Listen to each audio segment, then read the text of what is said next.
of over 170 million during this crisis to its shareholders when it's asking the government to bail them out. That is the mindset of these types of companies. They don't care. They will just say, well, we're designed to make a profit for shareholders, so it's tough. This is what we're going to do. But we should reject that, and we should say, if you want money off us, this is what you have to do. The condition should be that all dividend payments that only go to shareholders should be immediately ceased. As long as they're getting government loans, there can be no payments to shareholders. Any payment should be to keeping staff and keeping liquidity in the company. Secondly, the government should be gaining shares in these companies so that the British public will be maintaining some element of profit, of income on future profits and voting rights, so we have some control.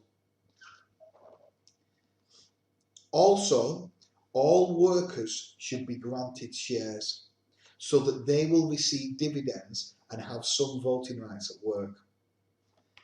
Corporate boards must be opened up to workers so that workers will have a say over the company strategy and policies, etc.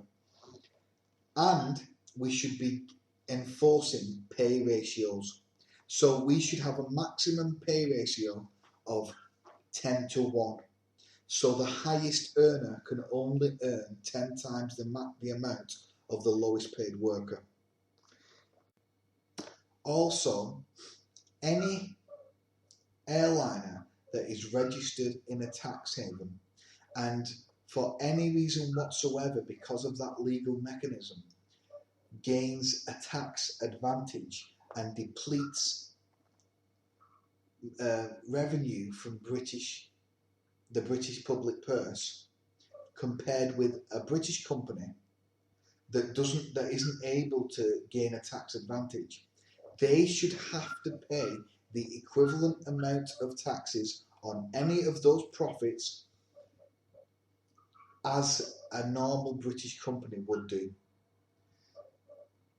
Also, the tax exemptions that they currently receive on fuel, on VAT, on plane tickets, etc., that they've managed to negotiate with the countries of Europe, those should eventually be ended,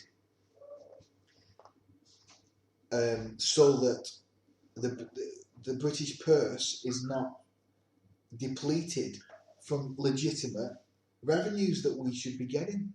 We give these companies massive tax breaks, massive tax assistance, and we shouldn't be doing when they're highly profitable companies. Of course, the vast majority of that profit is going to shareholders and senior management, when with the reforms that I've just laid out, that would no longer be the case. The pie would be much more fairer and much more evenly split. We should also be putting a restriction on staff retention. They should not, under any capacity, be able to receive bailout money and shed staff. That should be completely illegal. They should have to maintain the same levels of staff if they're receiving bailout money.